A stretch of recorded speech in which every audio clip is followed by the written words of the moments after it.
Chicken তো কম বেশি প্রত্যেকেরই পছন্দ আসে। চিকেন যদি হয় প্রিয় মানুষের হাতের রান্না তাহলে তার টেস্টটা তো দ্বিগুণ বেড়ে যায়, তাই নয় কি? আচ্ছা চলো আজ তোমাদেরকে দেখাবো আমার সন্টু বোনা মানে আমার বড় মশাইয়ের হাতের দেশি চিকেন কষা। তো প্রথমেই তোমাদেরকে বলে দিই যে আমি যেভাবে রান্না করি আমার সোনু কিন্তু একদমই সেভাবে রান্নাটা করে না, ও একদম ইউনিক ভাবে রান্নাটা করেছিল। তোমরা চাইলে কিন্তু অবশ্যই একবার ট্রাই করে দেখো। তো চলো এবার তোমাদেরকে দেখাই আমার সোনু কিভাবে রান্নাটা করেছিল। তো তার আগে তোমাদেরকে বলে দিই আমি যেহেতু রান্নাটা পুরো স্টেপ বাই স্টেপ দেখাবো তাই ভিডিওটা একটু বড় হবে, তোমরা কিন্তু কেউ স্কিপ করে দেখো না প্লিজ। তোমাদের আশা করছি ভালো লাগবে, তোমরা অবশ্যই একবার বাড়িতে ট্রাই করে দেখতে পারো। তো চলো এবার মেন টপিকে আসা যাক। তো আমার সোনু রান্না করছে বলে যে আমি ওকে হেল্প করবো প্রত্যেকটা জিনিস কাটা বাছা থেকে শুরু করে, একদমই নয়, কিন্তু নিজে হাতে সবটা করে রান্নাটা করছে।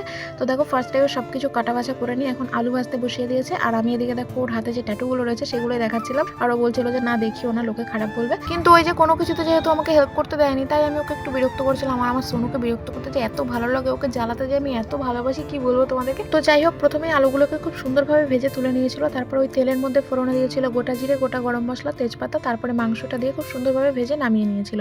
তারপর ওই কড়াইতে তেল অ্যাড করে দিয়ে দিয়েছিল একসঙ্গে পেস্ট করে রাখা আদা এবং রসুনের পেস্টটা, সেটাকে খুব সুন্দরভাবে কষিয়ে দিয়ে দিয়েছিল পেঁয়াজ বাটা। সবগুলো উপকরণকে খুব সুন্দরভাবে কষিয়ে এখানে দিয়ে দিচ্ছে স্বাদ মতো লবণ, হলুদ এবং লঙ্কার গুঁড়ো। তোমরা চাইলে এখানে আরো অনেক গুঁড়ো মশলা অ্যাড করতে পারো।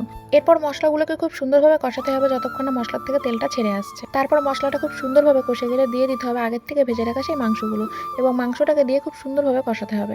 এরপর দিয়েছিল কয়েকটা চেরা কাঁচা লঙ্কা, তোমরা চাইলে এটা দিতেও পারো, না চাইলে স্কিপ করতে পারো, আবার তোমরা চাইলে এটা তেলের ওপরেও দিতে পারো। এবার মাংসটা খুব সুন্দরভাবে কষে গেলে দিয়ে দিচ্ছে আলুগুলো, এবং আলুগুলোকে দিয়েও খুব সুন্দরভাবে কষিয়ে নিতে হবে। এরপর মাংসটাকে খুব সুন্দরভাবে কষিয়ে দিয়ে দিয়েছিল জল। তো মাংসটা ওদিকে হতে থাক, তোমাদেরকে আমি একটা প্রশ্ন করি, তোমরা কেন আমার ভিডিওতে কমেন্ট করো না? তোমাদের কমেন্ট করতে আমার সত্যি খুব ভালো লাগে, তোমরা প্লিজ আমার ভিডিও ভালো লাগলে একটা করে কমেন্ট করে যেও। তোমাদের একটা কমেন্ট আমাকে ভিডিও বানাতে ভীষণভাবে মোটিভেট করে। তো যাই হোক এদিকে তোমাদের সাথে গল্প করতে করতে আমার সোনু রান্নাটাও কমপ্লিট হয়ে গেছে। তো কেমন লাগছে অবশ্যই জানি, আর এমন সুন্দর সুন্দর ভিডিও দেখতে হলে কিন্তু আমার চ্যানেলটা সাবস্ক্রাইব করে পাশে থাকতে হবে। আর আমার সোনু রান্নাটা কেমন লাগলো অবশ্যই কমেন্টে জানিও। তো চলো আজকের মতো এই পর্যন্ত, দেখা হচ্ছে নেক্সট কোনো ভিডিওতে।